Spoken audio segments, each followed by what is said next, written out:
Lama Dawa, I have a question about the meditation that we just did. What, when you're meditating and you know you're going to be distracted by your thoughts in your mind, right? That's kind of the practice is, at least as far as I understand it, that you're concentrating on your breathing and then you're distracted and then you realize that you're distracted. So you have to bring yourself back to noticing your breath or whatever the object of meditation is. It seems that the breath is a great one because it keeps you present, right? The question is, how do you know if that's always happening? What's the measure of success? How do we know that we're progressing? When you stop worrying about success and progress. That's a great answer. It's true. This is about a soft touch.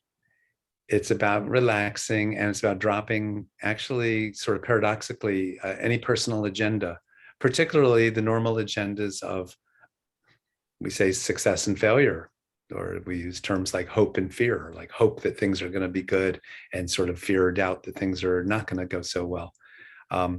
This is about just bare bones awareness, like being as present with no underlying storyline. I can't emphasize that enough.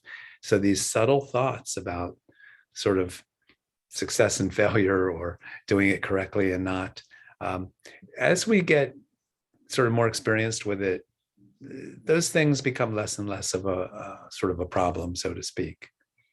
And then we can focus more on just the practice. The practice, like the Zen schools talk about beginner mind, which is a great term.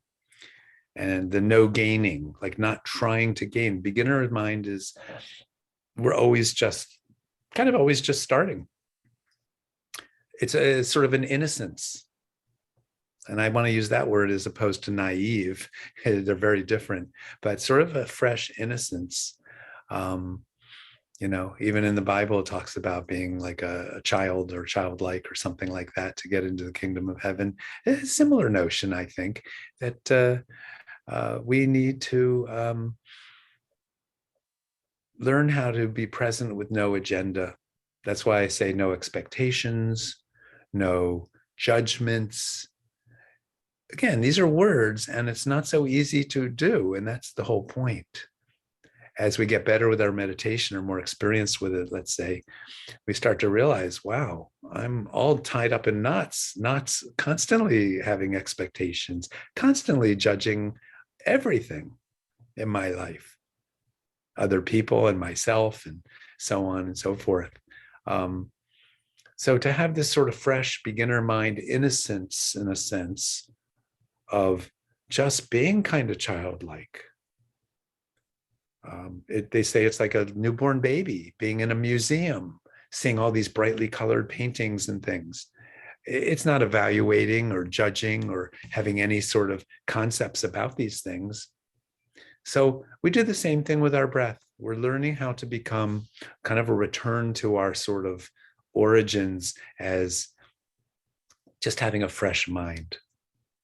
Not a sophisticated mind, not a Western mind, not an educated mind, not an intellectually astute mind, but just a mind. Just a clean, fresh mind that's just noticing what it's noticing.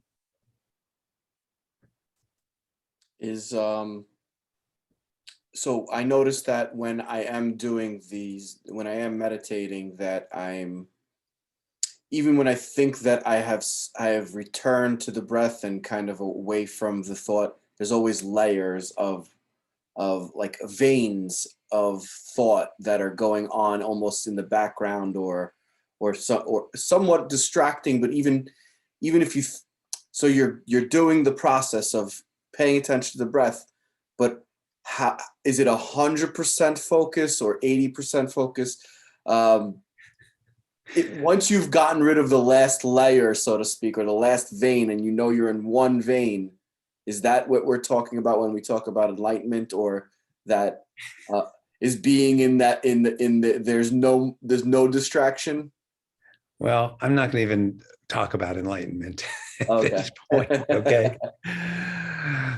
Let's not even go there. Okay.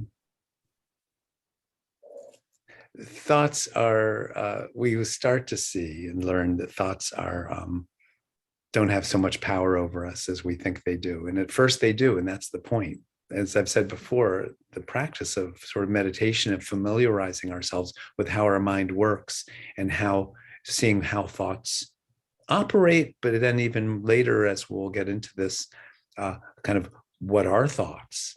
And when we start to see through them, remember that thing about emptiness we talked about, that there's nothing really there.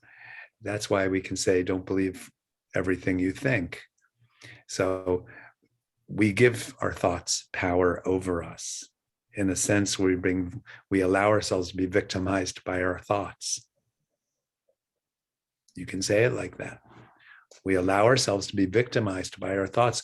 We give our thoughts credence. You know, we believe in them. Therefore, they have power over us. So we're learning that thoughts are, this may sound a little bit strange, especially to Westerners, but thoughts are irrelevant. Now, in the world that we inhabit with careers and families and everything else, thoughts are very important. I'm not saying they're not. In the context of being a meditator and doing meditation and getting back to square one, so to speak, in this context, thoughts are irrelevant. They will still happen. The point of practice is to almost allow thoughts.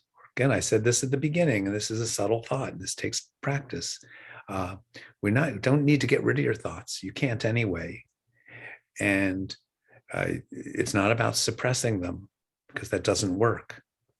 So it's taught traditionally in Tibetan Buddhism. It's actually traditionally taught that when we begin to meditate, and particularly when we start to kind of really get into meditation, it seems like our mind is more out of control. What's actually taught is thoughts become almost stronger, more insistent. What's actually taught is that that's not what's happening. It's just we are actually becoming more aware of our thoughts. So it appears to us that there's more of them, that they're more insistent, they're stronger. That's not really the case. It's just we're finally actually seeing them more clearly. So people, beginning meditators traditionally in Tibet, would often go to their teachers and say, my meditation is worse than ever because I have so many thoughts. And then the master usually often says to them, this is very traditional and very common. Says, well, actually, you're just more aware of them. It's a good sign. It's not a bad thing. So what are we saying? Patience. One great thing meditation does for us is teaches us the experience of becoming patient, because many people, maybe even most, you might say, stop short of the goal. They get discouraged. I can't meditate. I have too many thoughts. I'm too distracted. I can't do this. It's like painful for them. Well, partly because they have this expectation that I shouldn't have any thoughts. And I need to do battle with them. I want to get rid of them. Forget it. It's a losing battle. Don't try to get rid of your thoughts. You can't fight them. That won't work. That's not the point, and that's not even the practice. They will come. Thoughts will constantly come. But every time a thought comes, you start to learn the skill of how to drop it. Don't indulge it. Don't follow it. Our natural tendency, we follow thoughts. You know why? They're really important, aren't they? We care about our thoughts because our thoughts define us, and they are our identity. So of course we want to pay attention. In fact, we want to feed and nurture our thoughts. That's what we're taught. That's the Western way, or it's the human way. Not even Western. I shouldn't say that. Any culture, East, West, doesn't matter. east, west, north, south. If you're a human being in particular, you have thoughts galore, and they matter to you. When I say they're irrelevant, this is kind of turning things on their head and turning it inside out. And it's different.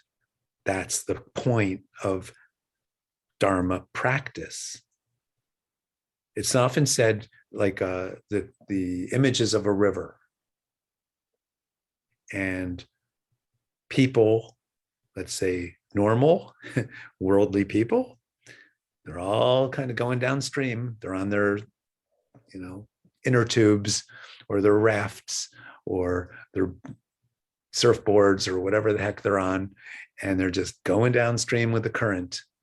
And the current is what society tells us to do.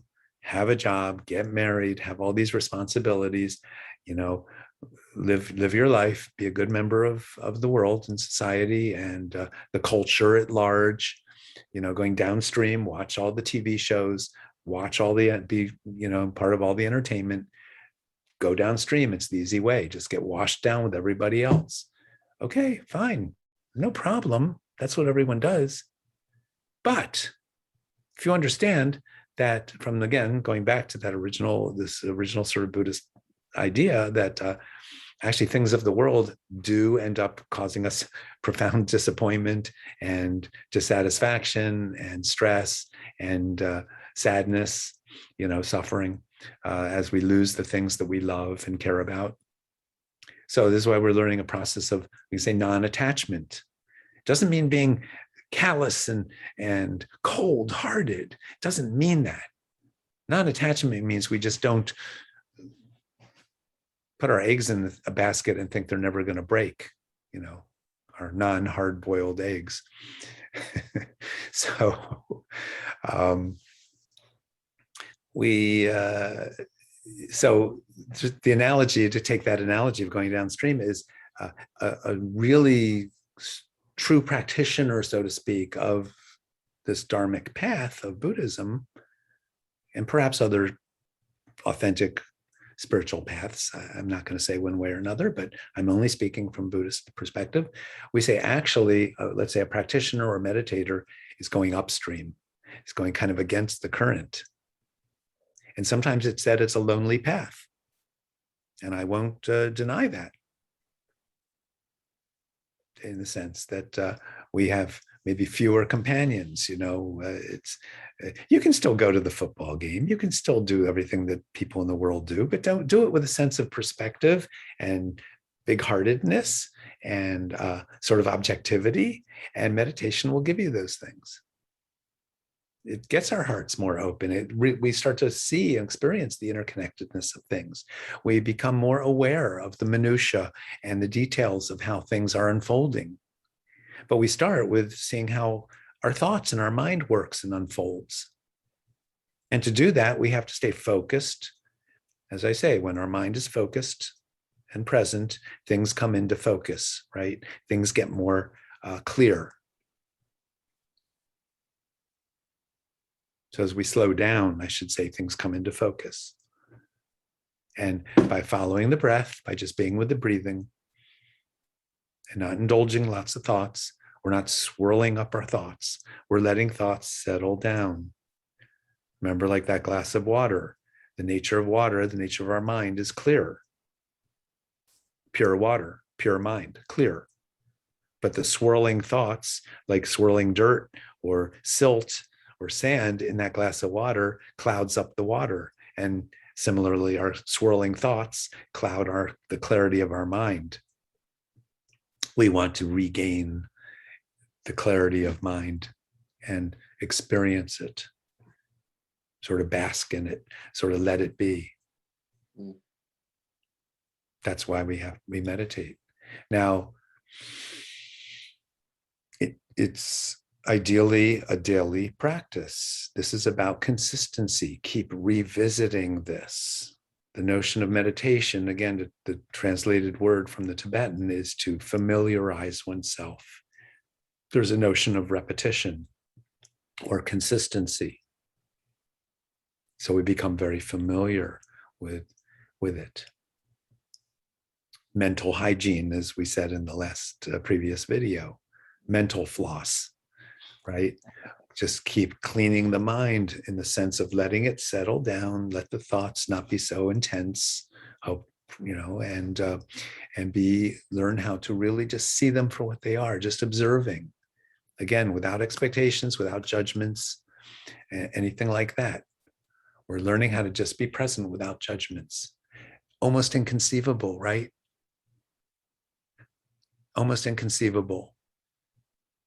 Be in the world without expectations, without any judgments. But it might be incredibly refreshing. It might be a really, really refreshing way to carry oneself through the world. It's definitely de-stressing. Well, yes, but again, we're not trying to just avoid stress or It's even just a necessarily byproduct. getting rid of stress. Lessening of stress is a nice, welcome byproduct for sure.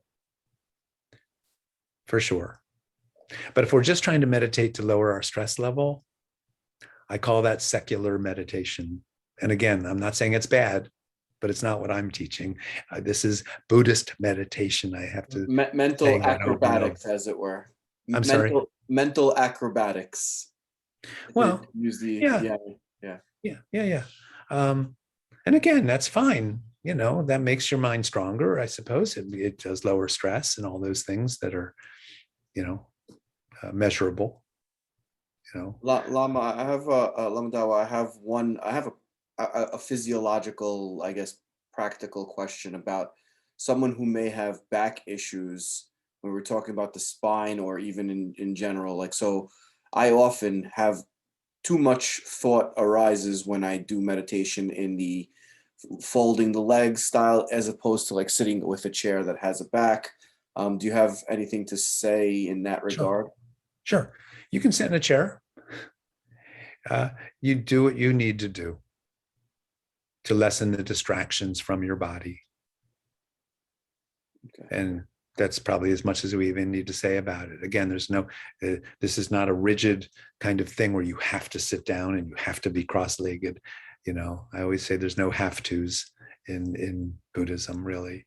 You work with what we have and we do the best we can. And if a chair helps, then a chair is a good thing. It's what's important is the mind.